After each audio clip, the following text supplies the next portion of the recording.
O texto da mensagem desta manhã de domingo encontra-se no Evangelho de Mateus, capítulo 2, versículos de 1 a 12. Este texto é a continuação do registro do nascimento de Jesus.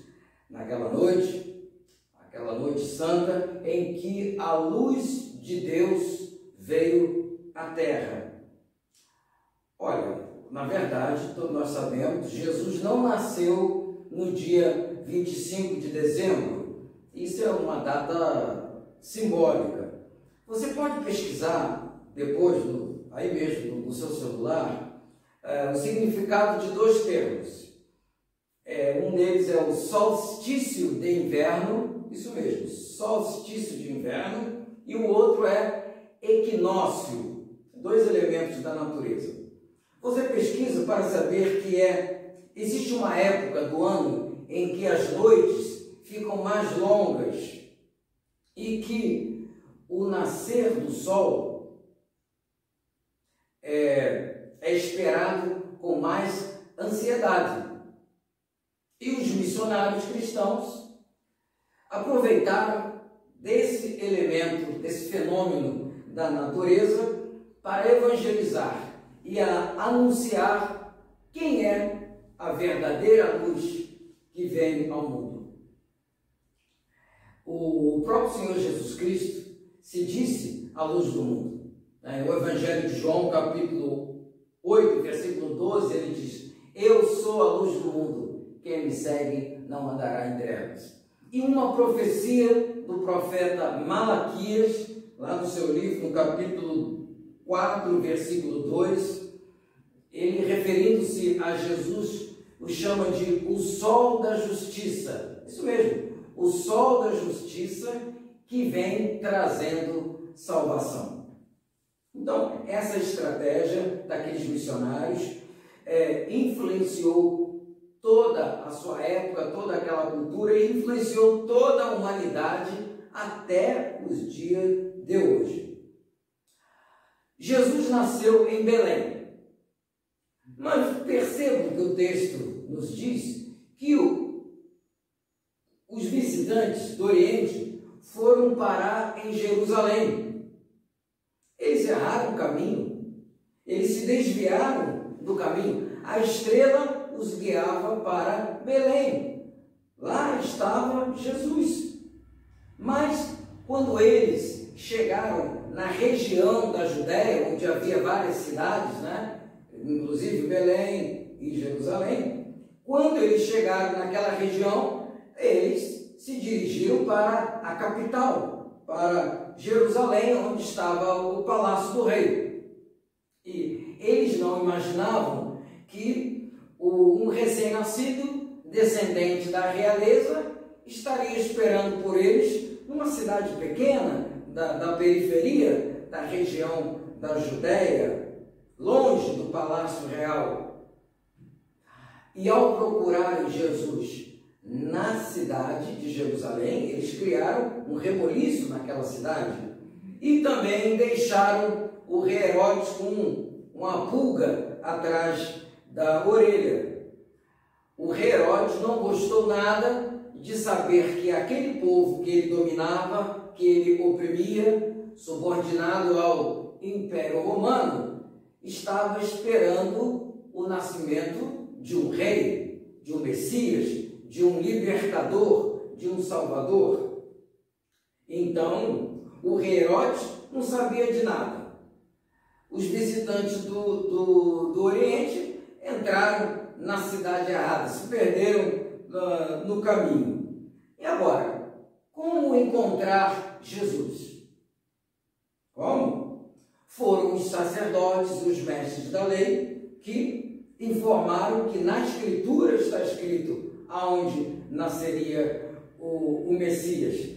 O Messias nasceria na cidade de Belém e não em Jerusalém. Isto quer dizer, toda vez que você, que eu, toda vez que nós estivermos perdidos, que nós estivermos sem direção, sem saber o que fazer, como agir e como reagir, É na Escritura Sagrada que vamos encontrar a resposta certa, como aconteceu com aqueles visitantes do Oriente. Na lógica humana, humanamente pensando, os visitantes deveriam encontrar o recém-nascido em Jerusalém, no castelo, no palácio do rei, já que é um herdeiro do trono. Então vamos encontrá-lo no palácio do rei. Mas Jesus não é herdeiro do Herodes. Jesus é filho de Deus. E Deus não trabalha com a lógica humana. Deus age, Deus trabalha segundo com os seus propósitos, com os seus planos. Depois que foram orientados pela Escritura, os visitantes retomaram o caminho.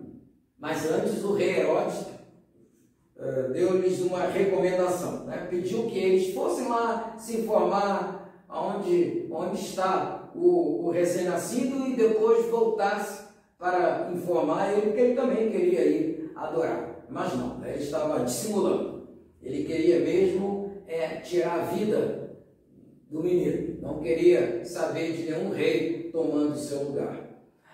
Ao retornarem para a estrada, os visitantes viram a estrela no céu, ficaram felizes, né? A estrela estava lá os aguardando.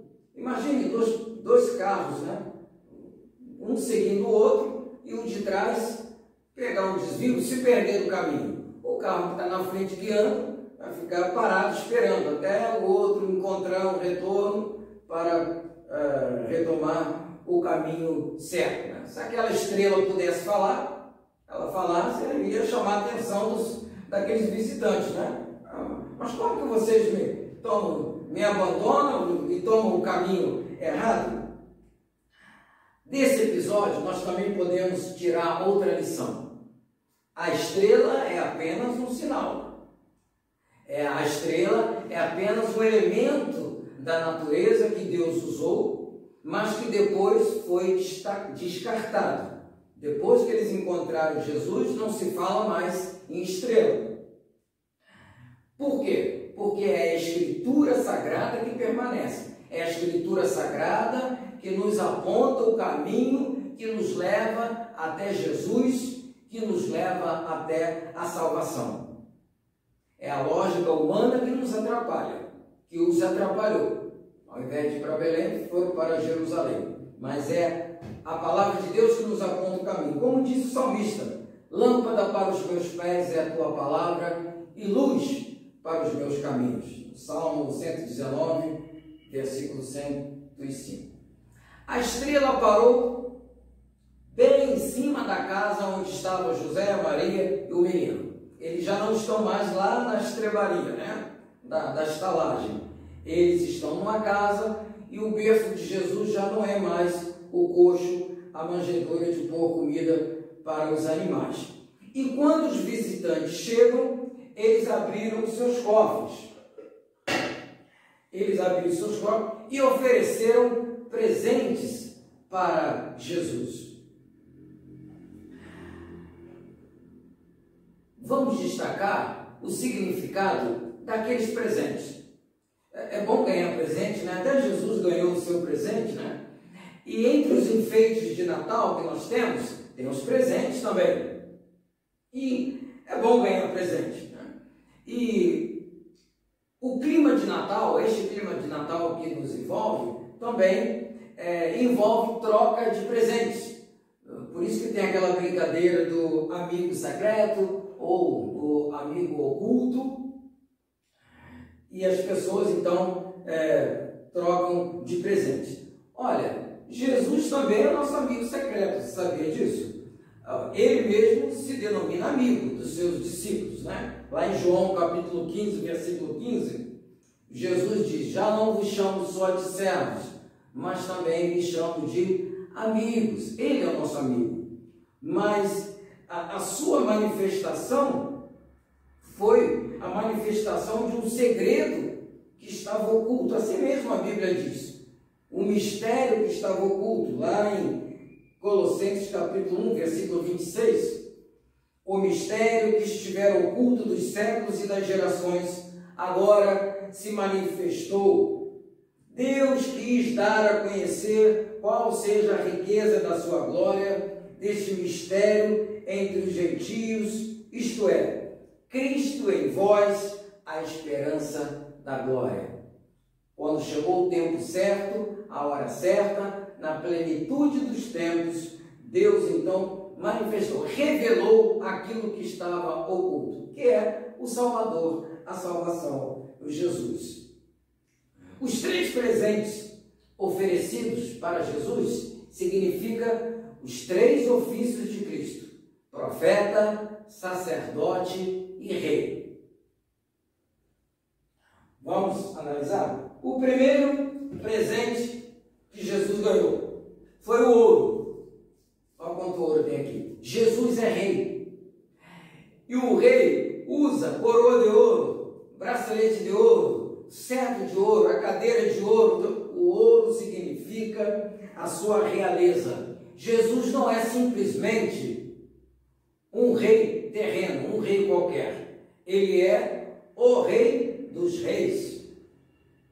Ele não veio para sentar-se num trono terreno, mas ele veio da parte de Deus para estabelecer o reino eterno. Por isso ele é eterno, por isso ele vive eternamente. Um reino eterno exige um rei eterno. O outro presente é o incenso. Jesus é sacerdote. O sacerdote é aquele que oferecia, que intercedia pelo povo, que oferecia sacrifícios, holocausto pelo povo. O holocausto é aquele sacrifício em que toda a oferta é queimada, e aquele fumaça vai subindo, e para que chegue o sacrifício, a oferta a Deus, chegue até ao trono de Deus.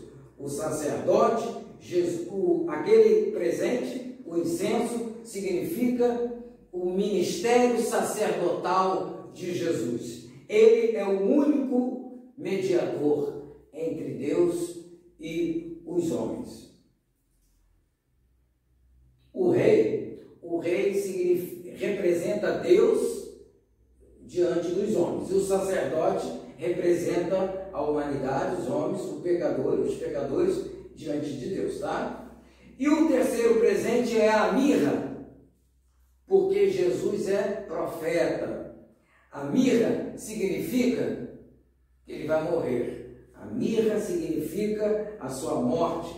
A mirra significa que Jesus, ao longo do seu ministério, será odiado, ele será perseguido, preso, julgado, condenado e morto.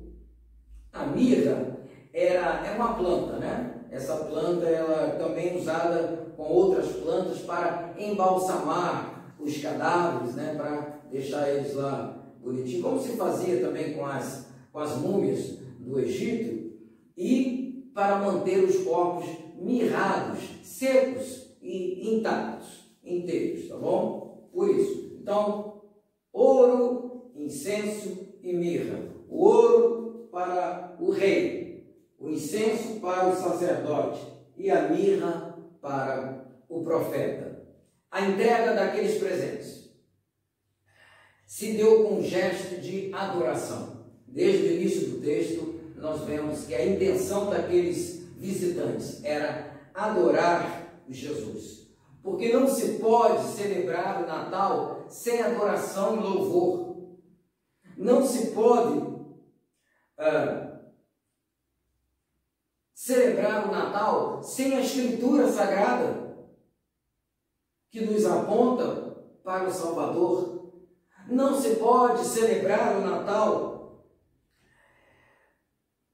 esquecendo-se de que Jesus um dia ficou adulto. Ele deixou de ser o menininho da manjedoura, ficou adulto, ele cresceu e se tornou rei, sacerdote e profeta, se tornou o nosso Salvador.